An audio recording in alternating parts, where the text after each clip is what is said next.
Index fund और ETF दोनों में से क्या है बेहतर, इसको लेकर हमेशा एक डिबेट चलती रहती है। लेकिन हम किसी नतीजे पर पहुंचे उससे पहले ये जानना जरूरी है कि इन दोनों में क्या है समानता और क्या है फर्क।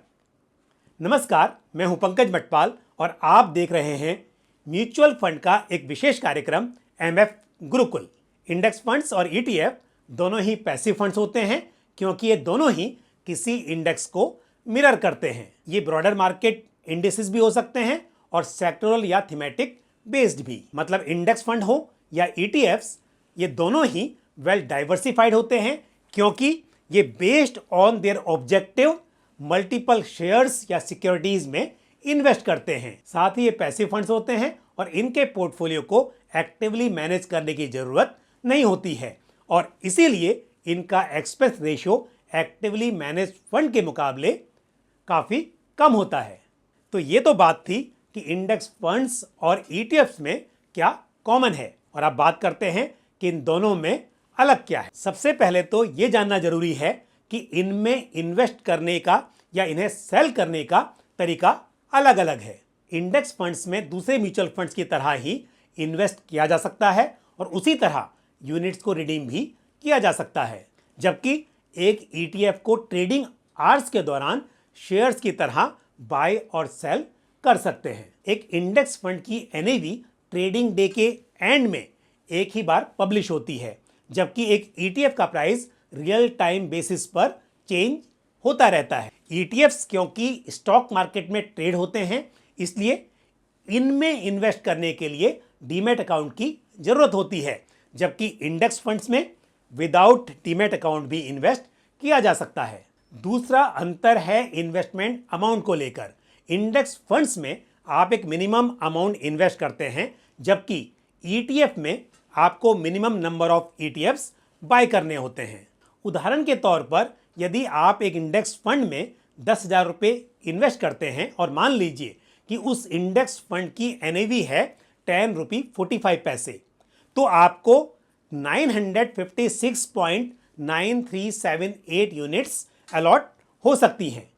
जबकि यदि आप ईटीएफ्स बाय करते हैं और मान लीजिए कि ईटीएफ का प्राइस सेम, उदाहरण के तौर पर 10 रुपये 45 पैसे है, तो आपको एक के मल्टीपल्स में ईटीएफ्स बाय करने होंगे।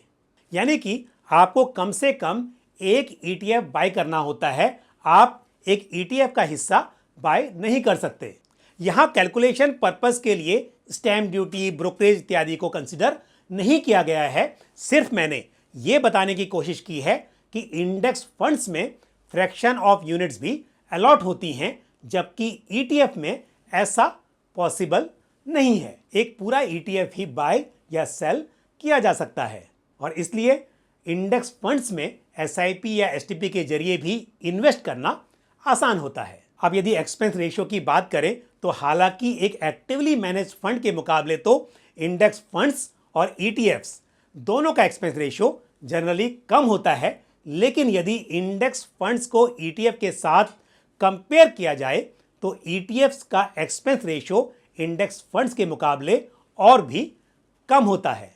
लेकिन जब आप किसी स्टॉक ब्रोकर के थ्रू ईटीएफ्स को बाय या सेल करते हैं तो उस पर ब्रोकरेज भी एप्लीकेबल हो सकती है। ईटीएफ डायरेक्टली एक्सचेंज से भी बाय किए जा सकते हैं और असेट मैनेजमेंट कंपनी यानी कि एएमसी से भी।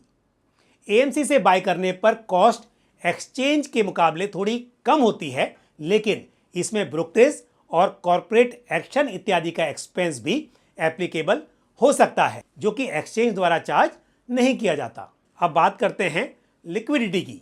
इंडेक्स फंड को आप किसी भी दूसरे म्यूचुअल फंड्स की तरह रिडीम कर सकते हैं, लेकिन यदि आप ईटीएफ को सेल करना चाहते हैं तो सेकेंडरी मार्केट में इन्हें तभी सेल किया जा सकता है जब इन यूनिट्स को कोई बायर बाय करना चाहता हो। इंडेक्स फंड्स रिडेम्पशन को ओबलाइज करने के लिए अपने पोर्टफोलियो में थोड़ा कैश होल्ड करते हैं, इसलिए अक्सर देखा जाता है कि इंडेक्स फंड्स का ट्रैकिंग एरर ईटीएफ्स के मुकाबले थोड़ा अधिक होता है। तो मतलब इंडेक्स फंड्स और ईटीएफ्स दोनों की अपनी विशेषताएं हैं और आप अपनी ज़रूरत के हिसाब से किसी एक में या दोनों में इन्वेस्ट कर सकते हैं। तो मुझे उम्मीद है ये जानकारी आपको पसंद आई होगी। इंडेक्स फंड या ETF से जुड़ा हुआ आपका कोई सवाल या सुझाव हो तो आप कमेंट बॉक्स में पोस्ट कर सकते हैं। MF गुरुकुल के आज के इस एपिसोड में इतना ही, लेकिन आप जुड़े रहिए हमारे साथ इस पूरी सीरीज में। अगले एपिसोड में फिर किसी इंपॉर्टेंट टॉपिक के साथ आपसे मुलाकात होगी। तब तक के लिए मुझे दीजिए इजाजत। Thank you. जय हिंद। म्यूचुअल फंड निवेश बाजार जोखिमों के अधीन है। योजना से संबंधित सभी दस्तावेजों को ध्यान से पढ़ें।